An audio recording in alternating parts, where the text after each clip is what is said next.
This is an ABC News special report.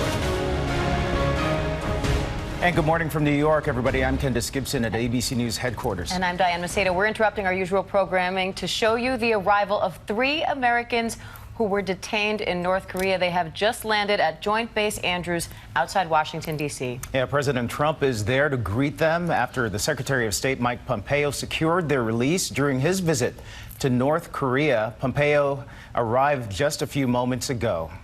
It's the most obvious sign so far of cooling tensions between the U.S. and North Korea as President Trump and Kim Jong-un prepare for their historic moment.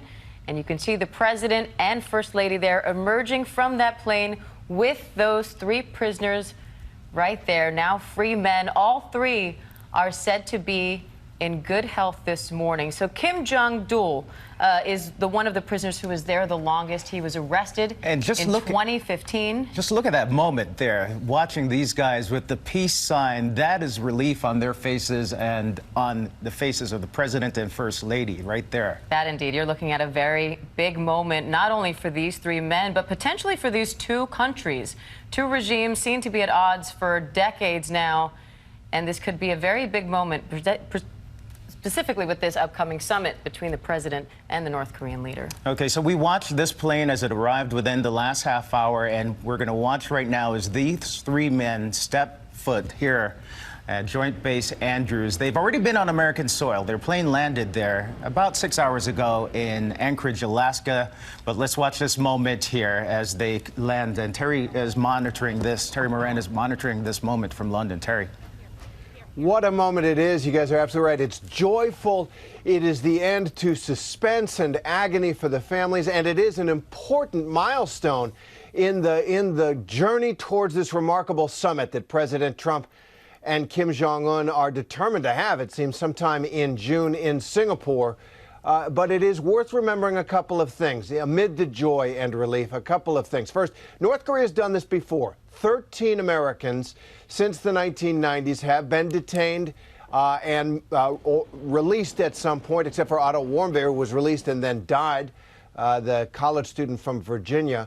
And then the other thing to remember is that there are Japanese detainees. There are South Korean detainees. Let's not forget the nature of this regime. That said, this is a moment of joy, and for President Trump, no question about it, a moment of triumph as he pursues this remarkable diplomatic opening towards one of the most closed countries in the world, North Korea. And amid the jet noise, you can kind of hear the small cheers there in the early morning hours in the suburbs of Maryland. And I believe they're going to say something shortly at the microphones. No shortage of smiles there for sure. Let's see if we can hear the president.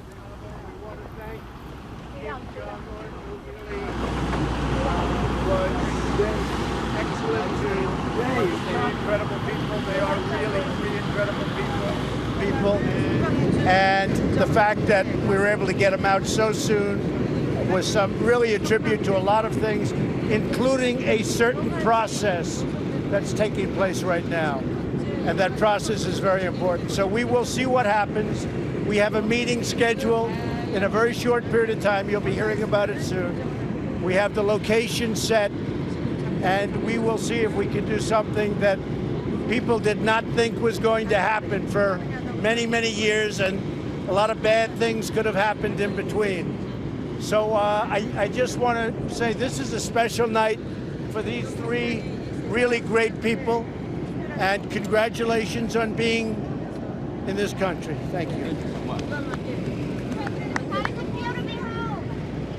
How does it feel to be home? 정말 반갑고 대단히 행복하게 생각합니다. It's like a dream, and we are very, very happy. 어떻게 대우를 받았습니까? 북한에서 어떻게 대우받았어요? How were you treated? You have to give me the answer. 어떻게 대우받았어요?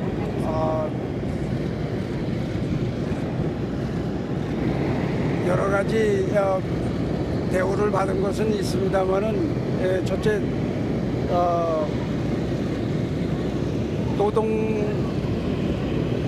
노동을 많이 했고 또 병이 났을 때 또 치료도 좀 받았습니다.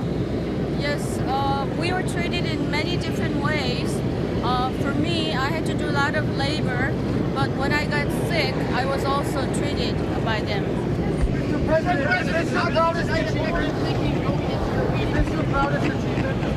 My proudest achievement will be, this is a part of it, but will be when we denuclearize that entire peninsula. This is what people have been waiting for a long time. Nobody thought we could be on this track in terms of speed. So I'm very honored to have helped the three folks. They're great people. You know, I got to speak to them on the plane. These are great people. They've been through a lot, but it's a great honor. But the true honor is going to be if we have a victory in getting rid of nuclear weapons.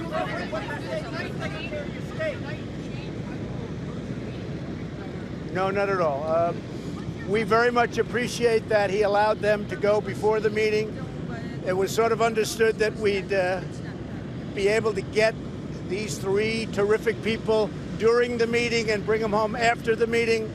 And he was nice in letting them go before the meeting. I mean, frankly, we didn't think this was going to happen, and it did. So you could say we're a little bit of...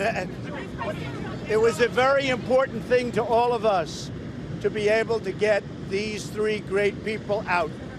And I must tell you, I want to pay my warmest respects to the parents of Otto Warmbier, who is a great young man who really suffered. And his parents have become friends of ours. They are spectacular people, and I just want to pay my respects. I actually called them the other day, and Mike called them also, Mike Pence. And they are really incredible people. I think our Secretary of State, despite the fact that the New York Times said he was missing, he was in North Korea, but I think our Secretary of State has done a fantastic job. Mike, did you know that you were missing? They couldn't find you. They couldn't find him. They couldn't find him because he was in North Korea. You know, it's funny. I don't want to comment on whether or not I spoke to him.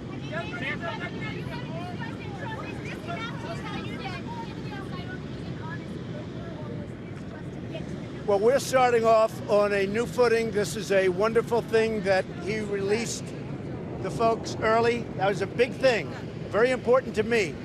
And I really think we have a very good chance of doing something very meaningful. And if anybody would have said that 5 years ago, 10 years ago, even a year ago, you would have said that's not possible. So a lot, I will say this, a lot of very good things have happened. Say it. I really think he wants to do something. I think he did this because I really think he wants to do something and bring that country into the real world. I really believe that, John, and I think that we're going to have a success. I think this will be a very big success. It's never been taken this far. There's never been a relationship like this, and we're starting from here. But I really think a lot of progress has been made, and we'll see what happens. We're talking about a few weeks. I guess many of you will be with us, but some great things can happen, and that's what we hope. So I want to thank you all. It's very early in the morning. I think you probably broke the all-time in history television rating for 3 o'clock in the morning, that I would say. But I want to just congratulate. These are three great people, and congratulations. Have you gotten any sleep, or you're too excited?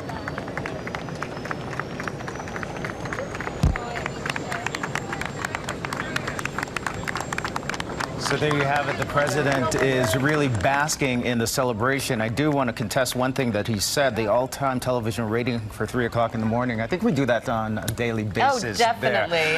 We heard the president thanking Kim Jong-un for the release of those prisoners. It sounds like before they had originally discussed, which would have been during or after the summit. And we're actually going to go to Tara Palmieri, who's there on the ground. Tara, it seems lots of smiles and joy from this perspective. What's it like there on the ground? It is, the energy here is incredible. It was a really touching moment, and also a big moment for the Trump administration. As you can see, they set up a scene. This is a real production with fanfare, a huge American flag behind me with floodlights and cranes. And it was just really a moment that they could bask in the glory and take a bow. And like you heard, the president thanked Kim Jong-un, and he referenced Otto Warmbier, whose arrival in the United States was completely different. It was a stark contrast. He arrived in the middle of the night to no fanfare at all, barely conscious. And here you saw these detainees just joyous, waving their hands, peace signs, and just happy to be on the ground in America. And Terry Moran, just a few seconds with you right now. You've followed the North Korean conflict for years. A quick thought as you see that play out. Well, this is a great moment for the families and for this process. Fortune favors the bold sometimes, and in President Trump, in Kim Jong-un, and in South Korean President Moon Jae-in, these are three bold leaders ready to roll the dice, and this is a sign of what can happen, guys. All right. Terry Moran from London. Thank you, Terry. And now we return to our regular programming. For some of you on the East, that's World News Now. All right, we'll have more. This has been a special report from ABC News.